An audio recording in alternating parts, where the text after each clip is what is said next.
Polisi ya Uganda ekyanywezezza omutegesi w'ebivvulu Abe Musinguzi amanyiddwa ennyo nga Abitex era nga yasuze mu kaduukulu ng'obulwa buva ku kivvulu kazaala ekyategekeddwa ku Freedom City ekyafiiriddemu abantu abasukka mu 10 ku lusooka omwaka embeera bwe yafuuse eyagujabagidde embalabe mu jjute.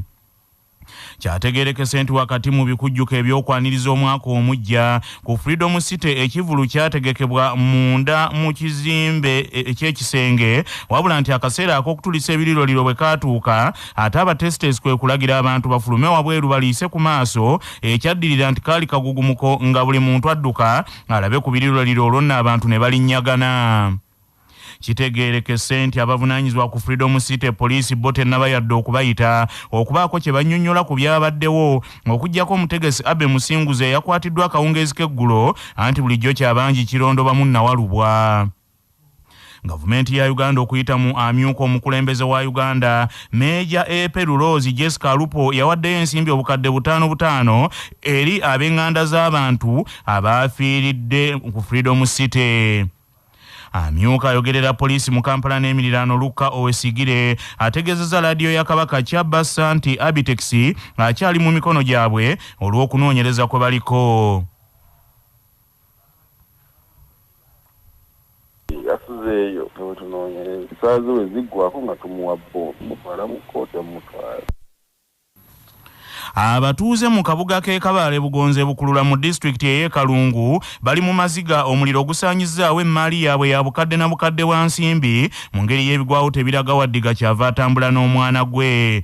Omusasi waffe Ensubuga Muzaffalu Kabituwe. Omuliro guno gusaanyizaawo emmaali y'abatuuze mu kabuga kano ak'e Kabale Bugonzi gutandiseeyo ku ssaawa 10 nga bukya. Kigambibwa nti omuvubuka asiika capati yalese 10 essigiri ng'ataddeko ebijanjaalo. Omuliro guno bwe gukutte akayumba mwasiikira capati ne gukasaanyaawo gulanze ne gukwata amaduuka amalala agaliraanyeewo era edduuka ly'engoye ery'omukyala Nakamya Sulaina lyonna liweddewo ng'ono omuliro bwe gumutuuseeko asitudde mu mwana we yekka ne bafuluma okutaasa obulamu ne gukwata n'amaduuka amalala era bano bakubye enduulu ez'okusiza abatuuze mu kitundu kino. Oluvannyuma abatuuze bayambyeko omuliro guno ne baguzikiza kyokka ng'emmaali esinga obungi mu maduuka gano eweddewo. Abatuuze mu kitundu kino eky'e Kabale Bugonzi nga bakulembeddwamu Mugunga Sulaiman Madada kansala akiikirira eggombola y'e Bukula ku lukiiko lwa disitulikiti y'e Kalungu bagamba nti omuliro guno guvudde ku bulagajjavu oba omuvubuka asiika capati ng'ono ne gye buli eno akyabuze. Mugunga Sulaiman Madada bw'ati asabye ab'ekikugu mu kitundu kino abateekerateekera obubuga nga buno obukyakula okuba n'eriisa ejjogi ku bantu abalina emirimu bwe giti gamba ng'egy'okusiika capati. Naye nga ddyo erimu liweddewo akayumba capati kaweddewo mwami Kasekende ow'Emmanga naye tumutaasizza erya mwami mutwalibwa ebintu tubifulumiza n'eddyo ligusiringa eguddemu kuba omuliro gwayise waggulu mu mbaawo. Ba planners naddala mu bubuga buno obutandise okukula babe nga tebakkiriza bantu bano basiisi b'amacapati abantu ab'omuliro abo kubanga babeera wakati mu bibuga. Twandibadde tubafunira ebitundu obweyawulidde nga bwabwe ab'emidaala abasiisi ba capati abo kuba kaakati bw'olaba akadaala katono nnyo akamazeewo obukadde bw'abantu so singa kabadde ebbali kabadde kajja kusaanawo kokka ng'omuntu oyo addizikawo ne kati abantu bano tebaddizikawo ng'ate omuliro guvudde ku bulagajjavu bw'akantu kano. Ku lwa CBS rediyo y'obujjajja Nsubuga Muzaffalu e Kalungu mu Buddu. Manya obuvuna obuddo obw'eddembe lyo tonyigirizibwa ddembe lyo ery'obwebange ddembe lyakutuusibwako Sahara Muchuzi Mixi akanzaali akazitoya envaazo ne zifuna obuwoomi obusukkulumu saako Sahara Tangawizi Tea amajaani agawa caayiwedde kende naye n'afuna obuwoomi obutagambika byakakasibwa UNBS nga biri mu maduuka gonna. Singa owaaba omusango ogw'enkizo gwonna ddembe ly'okusaba kkooti okuguwulira newankubadde ng'eri mu luwummula nga munnamateeka George Musibwa annyonnyola. Okuva nga 23 Desemba paka nga 7 January ogwa buli mwaka kkooti zonna zibeera mu luwummula mu Uganda era ng'omuntu alina omusango gw'alowooza nti gwa mangu nnyo nga gwa ngassi nga gwetaaga okuwulirwa mu kiseera ekyo alina kusooka kusaba lukusa okulaba nga olukusa lumuweebwa omusango gw'okuwulirwa oba okusaba okwa bwangu ne kuwulirwa mu nnaku ezo naye ng'emisango gyonna ginakuba nga giri mu luwummula okuggyako abo abantu abava mu poliisi nga baleetebwa mu kkooti kubanga balina okuleetebwa omusawa 48 abo bo kkooti ezento zisigala zibawulira naye ng'emisango gyonna egy'engassi girina kubeera nga giyimiridde okuggyako egyo egy'enkizo omuntu gy'alina osooka okusaba olukusa ne giwulirwa mu luwummula olwo. Ministry ey'ekikula ky'abantu etabukidde abakulira kampuni ezitwala bannayuganda ebweru okukuba ekyeya abatabibwa ekibiina ekya Uganda Association of External Recruitment Agencies UERA balumirizza okunyunyunta bankuba kyeyo n'okubalemesa okufuna omusaala ogwegasa ne babaleka okubonaabona ng'eyabbende ku musabo. Abamu ku bakulembeze mu kibiina kino ekya UERA gye buvuddeko beemulugunya ku gavumenti nti etandise okulingiriza emisaala gy'abakozi abatwalibwa Saudi Arabia ku kyeyo nti nga kino kyanditaataaganya emirimu gyabwe. Gavumenti eyagala bankuba kyeya abatwalibwa ebuwalabu bongezebwa omusaala okuva ku mitwalo 9 bwakiri okutuuka kakadde kamu emitwalo 40 buli mwezi yadde nga abatwala abantu ebweru bagamba nti bulijjo gy'otosula togerekerayo bibya. Amyuka nyini ntebe w'ekibiina ekya Uganda Association of External Recruitment Agencies UERA Bulayimu Boogera agamba nti newandibadde ensonga y'omusaala yankizo naye terina kukoma kwabo abatwalibwa ebuwalabu kubanga waliwo bannayuganda bangi abakolera mu nsi ez'omuliraano gamba nga Ethiopia, Kenya, Rwanda n'awalala naye nga bo tebawulira ate bwe boogerwako. Emanye nti akatale keesulitse bagaini power gye tulina nga ffe bannayuganda ntono compared to Saudi Arabia. So bwe baba basaba ebintu ebirumira baba beegendereza ky'omusaudi bw'asala olagamba linda ko tujja kwa mayinza n'okumala omwaka oba emyaka 2 nga tagiriza bujja. Gavumenti bw'eba eteesa etunule n'eriiso jjeju ku welfare y'omukozi. Tukyasaba endagaano eno egende mu maaso naye ne gavumenti naye etunule kikyeteeka ku mmeeza okulaba nti omunnayuganda emwongerako value. Talale bw'otunuulira ekiri wano tetulina living wage naye badimandinga nti omwana bamujje ku mitwalo 9 bamuteeke ku milioni 1.4. Kikiri ffe twagaliza bannayuganda bafune naye bwe kibanga kinaakosa endagaano nzinga nti bandigenze slow. Wabula Agula Ekibengo omutesiteesi omukulu mu ministry ey'ekikula ky'abantu nga yevunaanyizibwa ku kukola endagaano ne gavumenti ya Saudi Arabia alumiriza aba UERA okwagala okukotoggera bankuba kyeyo. Kuba bateesa ku ndagaano eno yeffe gavumenti ne gavumenti ye so baba nga balina kye beetaaga kyonna aiza kitunulwemu oba kijjibwe mu nteesaganya bakituleetera ffe naye tebalaba nze paka neero sinafuna kiwandiiko kyonna kiva mu UERA sinafuna kwemulugunya kwonna kuva mu UERA so naye ne bwe kiba nti kituufu ffenna tukolerera ki tukolerera bannayuganda abaana abatwala abakozesebwa ba UERA bakozesebwa UERA bakozesebwa bawalabu so lwaki oli kimuluma bw'ogamba nti munnayuganda okusinziira ku nkola gy'akolamu mu bugubi mwakolera yali wadde asasulwa bulungi so ekyo ekyabuwera kiba kimukosa kitya tibe basasula emisaala singa abeeri be beemulugunyiza ogamba gali naye tetulaba na kutuula nabo kutandika kuteesaganya ku bintu ebyo byonna. Ekitongole ekiddukanya ekibuga kya Uganda ekikulu Kampala ekya Kampala Capital City Authority kiyisa olukiiko olw'amangu okwogera ku nsonga ey'aba Market Master abaateekebwa mu butale bwa gavumenti abeemulugunyizibwako nti bano basussizza obulyake.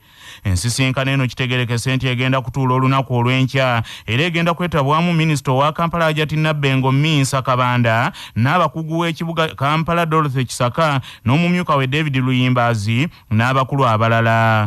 Ensonda zitubuulidde nti emu ku nsonga enkulu ku lukangaga olugenda okuteesebwako mu nsinkano eno y'eyaba Market Master abaateekebwa mu butale abasuubuzi be balumiriza nti babasaba ssente ze batamanyi lwaki bazibasaba kubanga teziri mu mateeka.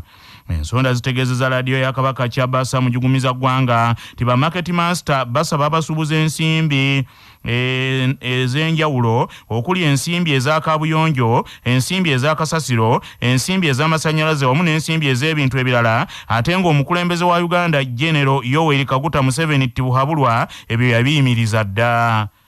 President Yoweri Kaguta Museveni mu nsisinkano gye yalimu n'abaddukanya ekibuga Kampala yalagira ensimbi ezo okuli n'ez'empooza n'endala ezitategeerekeka kye zikola bakomye okuzisolooza ku basuubuzi era n'ategeeza nti obutale bw'abantu bamufuna mpola abatasaana kunyuunyunta. Wabula Minister owa Kampala Jatina Bengo Minsa Kabanda asabye abantu obutabaako gwe bawa ssente yonna okutuusa nga KCCA ebabuulidde ekiddako.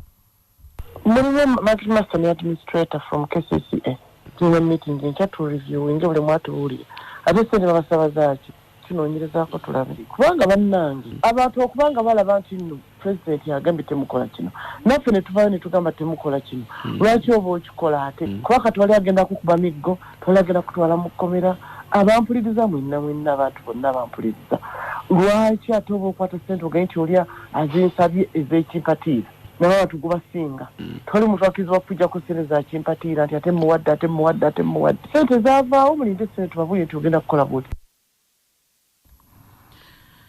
Minister ow'ebyettaka n'enkulaakulana y'ebibuga Nalule Judith Nabakooba awemukidde nnyini ntebe ow'ekyalo Mutetema ekisangibwa mu ggombolola y'Ebulera mu disitulikiti y'Emityana olw'okwekobaana n'ababbi b'ettaka ne bagoba omukyala nannyini ttaka ku ttaka lyalinako n'ekyapa ng'ettaka eryo liweza yiika wazindaba 20.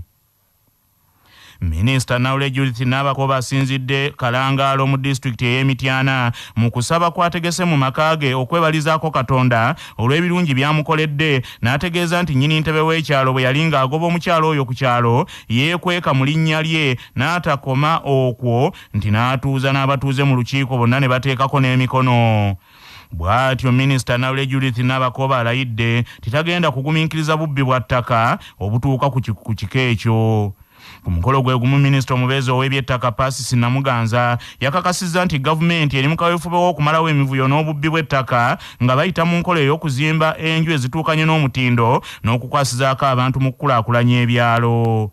Ate ye Minisita omubeezi owa gavumenti ez'ebitundu mu gavumenti ya Kabaka era nga yavunaanyizibwa ku ntambula z'omutanda ow'ekitiibwa Joseph Kawuki gavumenti agisabye ekome ku bakozi baayo naddala ba RDC bakkawo wamu n'ab'ebitongole ebikuumaddembe abakozesa eryanya erisukkiridde ku bantu nga babagoba ku ttaka nti kubanga enkola eno esize obukyayi obutagambika mu bantu. Ye bwana mukulu w'ekigo ky'ebuyambi Reverend Father John Fisher Kayizzi bw'abadde ng'akulembeddemu emmisa ey'okwebaza kuno agambye nti obugayaavu bususse mu bakkiriza ekibasibyeko obwavu. Obulamu bwe bugagga kutuusibwako Amref Health Africa.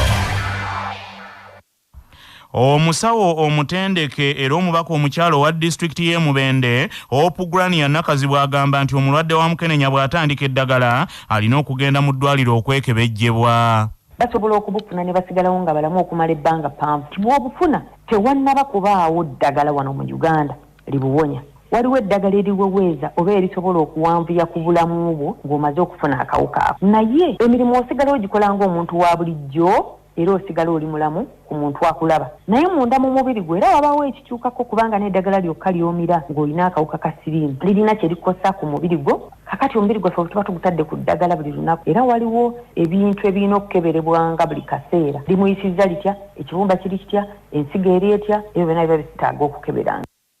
Ssaabasajja Kabaka Maaso Moogi ebigambo bye bya nkizo gye tuli. Ensonga endala etweraliikiriza ye y'abantu baffe naddala abawala abato abasikirizibwa ne batwalibwa mu nsi ez'ebunaayira gye bakozesebwa ng'abaddu n'okutuusibwako obulabe obulala oluusi n'okuttibwa.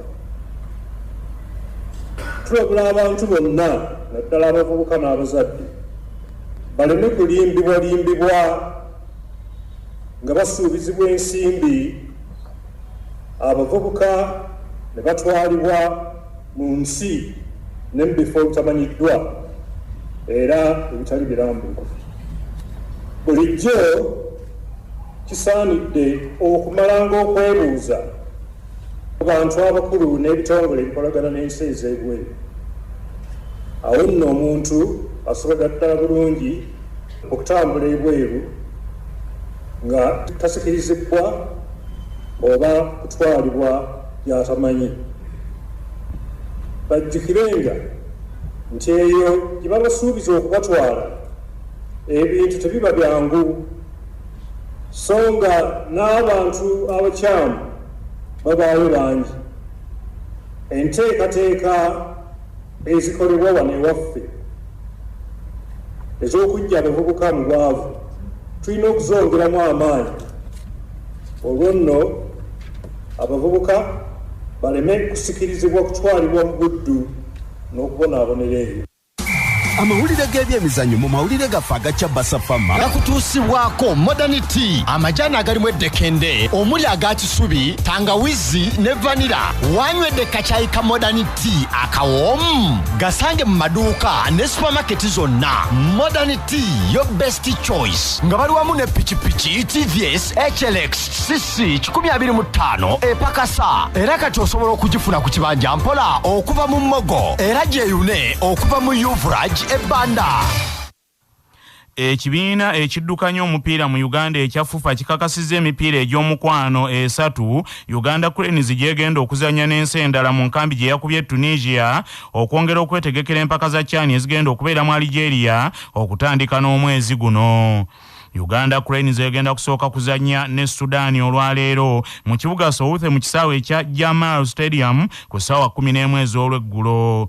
Oluvanyuma Uganda Cranes ejja kuzaako okuzannya ne Cameroon ne Mali n'oluvanyuma yolekere Algeria okwetaba mu mpaka za CHAN.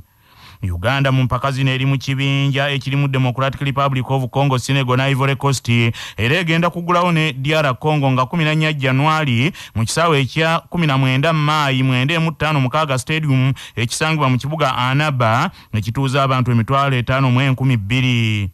Oluvanyuma Uganda ejja kuzaako Senegal nga 18 Januari esembye ya Ivory Coast nga 22 era Januari. Omupiira ogugenda okuggulawo empaka zino gugenda kubeera wakati w'abategesa ba Algeria n'aba Benin nga 13 omwezi guno mu kisaawe ekya Nelson Mandela oba Barrack Stadium ekituuza abantu 40,000 n'omusobyo. Mu katundu kuno kwe kwaffe n'ennono ezaffe eza wano. Obwami obw'essaza Busiro bwe bwayawulwa ku bwamugema obukulu bw'ekika ky'enkima erinnya Ssebwana ne lirondebwa okuba ery'omwami afuga essaza Busiro era yaliko Katikkiro Samwiri Wamala ye yasooka okuyitibwa Ssebwana bwe yaweebwa okulamulirako Kabaka essaza Busiro. Erinnya Ssebwana lyalondebwa okuweebwa omwami wa Kabaka ow'essaza Busiro olw'okujjukira ng'olugave Ssebwana eyafuuka ggere eyakuumako ku Buganda Kabaka Chwa Nabakka bwe yali ng'amaze okudduka ku Namulondo. Nga tugenda mu gebweru sooka ojjukire bino nga bikutuusibwako era mu Uganda Limited abakugu mu kutukolera eddagala lyonna lye tweyambisa mu bulunzi bwaffe ate balina n'abakugu abeebuuzibwako ne batuwa amagezi ge tweyambisa mu bulunzi ku bwereere wonna woogeetaagidde saako n'ebyuma ebyeyambisibwa mu bulunzi bwaffe bwonna. Olwaleero ennaku z'omwezi ziri 3 omwezi ogw'olubereberye ogwa Gatonnya omwaka ogw'2023 bwe lwali bwe luti mu 1995 gy'emyaka 68 egyakayita obwegugungo bwabalukawo mu bibuga eby'enjawulo mu Buganda n'ebitundu ebirala nga bannansi abaali bakolera abazungu bawakanya ekyabakoloni okubayisanga ensolo saako okubakozesanga abaddu n'okudondola ebirime byabwe bye byabasuubuzanga mu myaka egyo 88 egyakayita. Obwegugungo buno obwalimu okujeemera abazungu n'okubalumba bwatandika n'abawala bayaaya saako baddereeva okutuuza olukiiko ennaku 2 ezaali ziyise nga bawakanya okunyuunyuntibwa ekyavaamu ekintu ne kikwatira ddala omuliro nga abaali bakolera abakoloni bonna beekyanga mu myaka egyo 88 egiyise ng'obwegugungo obwatandikira e Kampala n'Entebbe bwalanda ne butuuka e Masaka buubwe Mubende Ejjinja Embaale Eyiganga wamu n'Embalala.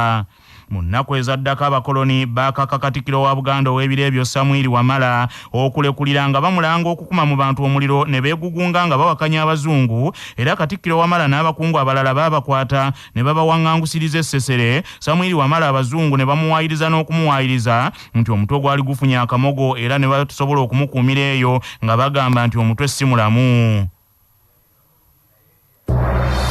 amawulire okuva ebweru w'eggwanga gakutuusibwako ebbaati lya Orient Tiles eryakasabuukululwa aba Uganda Bati liri mu kika ky'ettegula erinyumisa ekizimbe ate nga pangaazi mu langi ez'enjawulo. Orient Tile likoleddwa mu tekinologiya omupya ng'era bali wamu ne Imara Hotel ekyengera mugongo ng'okyamidde ku lw'e Masaka we mufunira empeereza ez'omulembe zonna ez'ebya woteeri n'akamwenyumwenyu. Essimu 0750 598 011.